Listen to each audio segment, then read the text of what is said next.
Blog readers, Facebook stalkers, and whatever the hell Ryan Lane is classified as. I'm sorry for coming to you on video. I know. I said I would never do a vlog. I even said I wouldn't do a vlog on my blog, which is funny because I'm putting this vlog on my blog, which is I said I wouldn't do in the blog on the vlog, which is just a mouthful. But, things change, shit goes down, and terrorists fly planes into buildings. I'm not saying 9/11 had everything to do with this, but it sure as hell didn't help.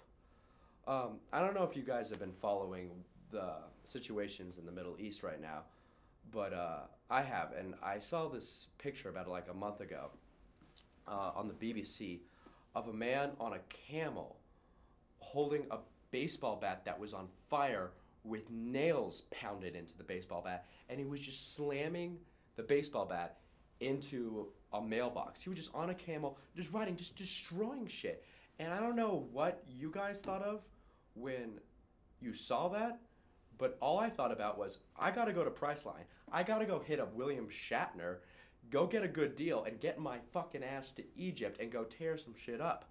I was gonna be that guy that destroyed the pyramids. I was gonna be the guy that fucked King Tut's tomb and just skull fucked him and threw him on like a pile of shit. I was gonna be the guy who got that pound of dog shit and just threw it on to the riot police as though it was like a bomb and like ran off. I was gonna be that guy. I was gonna make the news. I was gonna wear this suit while making the news.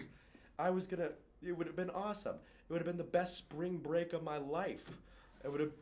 But luckily, of course, I didn't go because it cost $2,500 to fly to Egypt, and you know, uh, and I'm glad I didn't because the riots in Egypt ended, so I would have just been there taking pictures, and there would have been no Mubarak to skull fuck. But I think what upset me the most is that I didn't have an influence in Egypt, and it influenced me quite a bit, and I feel as though I haven't had enough to say about things like that, and I really need a venue to say it.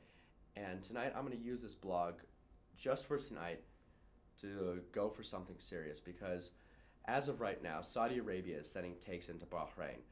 And I don't know what's going to happen because we support Saudi Arabia financially, militarily, and I don't know what's going to happen. Right now, Gaddafi is firing upon protesters that are merely asking for a voice in their own goddamn country.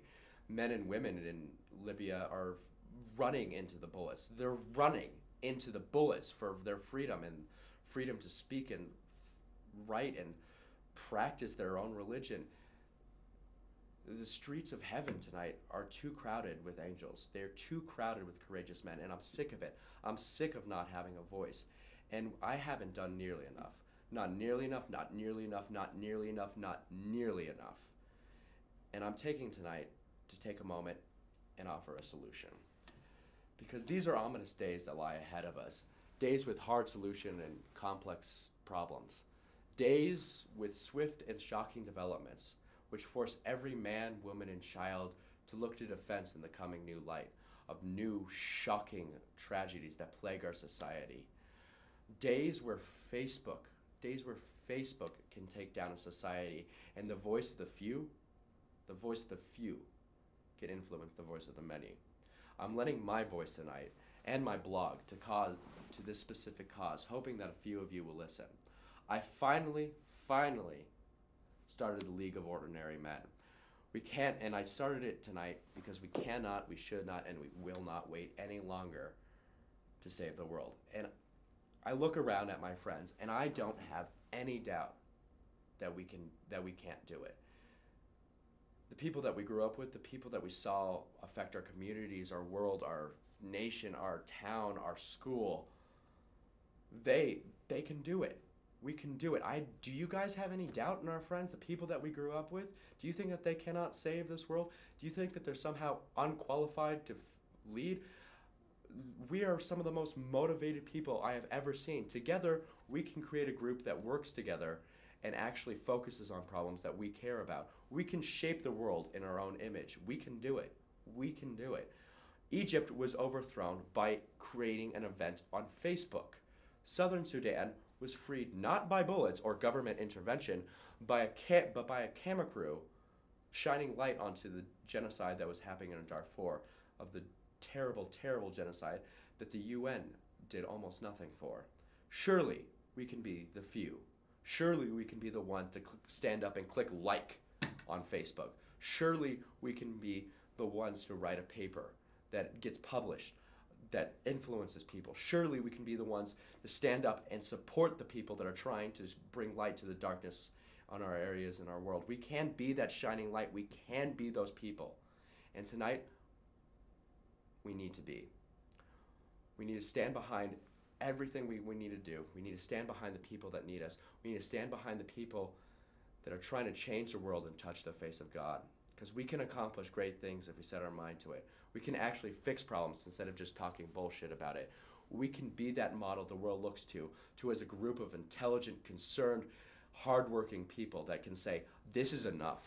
This is enough, this is enough, and we will have influence. We can be those people. In a time of today where media covers tweets, I mean, I don't even know what a fucking tweet is, but the media covers it. We have that amount of voice in our public where media can be shared like that. We can have a voice in this place. We do no longer have to sit in the silence of darkness any longer. The League of Ordinary Men will be dedicated to fixing problems that afflict us and problems that we care about. No longer will we sit back and wait for others to lead. We can lead. We call ourselves the leaders of the freed world. Well, God damn it, it's time for us to lead. We cannot wait for us. We are American citizens. We can bring light. We have the power. We have the influence. We have the money. We can create power. We can find those who do not have power and give it to them. Together as ordinary men, we can do something extraordinary. I've created a website tonight that can act as a forum for all of us to come together. Together we can offer problems and solutions and implementations for those problems and solutions. Together we can raise money, and I have finally won every battle to get nonprofit status for the League of Ordinary Men, so we can go through this legitimately and effectively and go through it without the United States government on our backs. This website can be used for the voice and concerns for the problems domestic and abroad. It can be a place for discussion and debate, and a place for a creation of ideas. It can be anything we want it to be. It can be the voice of our group, the voice of intelligent, concerned people actually looking towards the world and saying, I've got a solution, I've got implementation, and together we can do it. The problems can range from a struggling family that are starving, or maybe a starving musician that's trying to get his music out that can influence an entire range of people. It can be from destroying an entire regime, because you know what? We can do it. We can topple the tyrants, and we can topple the products of evil. We can change the world. We have the power. I encourage you to get all of your friends on this and spread the word. I know that you guys are busy and that you have other things to do and better things to do and things that you don't want to discuss. But if we treat this seriously, we can look back at college, look back at school, and look back at our lives and look at something other than just a degree and money and debt that we have, and look at and be something other than that. Be something great, be something inspiring, be something that the media covers and says, look at those people, a group of ordinary citizens were able to do this, because we are ordinary, but we can do extraordinary things, and that motivation is what will create beautiful things. Visit the website, add to it, tell me to make changes, donate, tell your rich parents to donate. Do anything you can to change the world. Go to another website if you want. I don't care. But don't turn your back on it. We can no longer afford to turn our heads on the world's problems. We need a solution. We need a League of Ordinary Men. I've always said, never, never, never doubt that a small group of thoughtful, committed citizens can change the world. Because it's the only thing that ever has. Please visit the website. Please give everything you can. Please give ideas. Please give solutions. And please give humor. Please give anything. Just try and change the world. And if you can, try and help me. Because my name's John Kelly, and I live deliberately.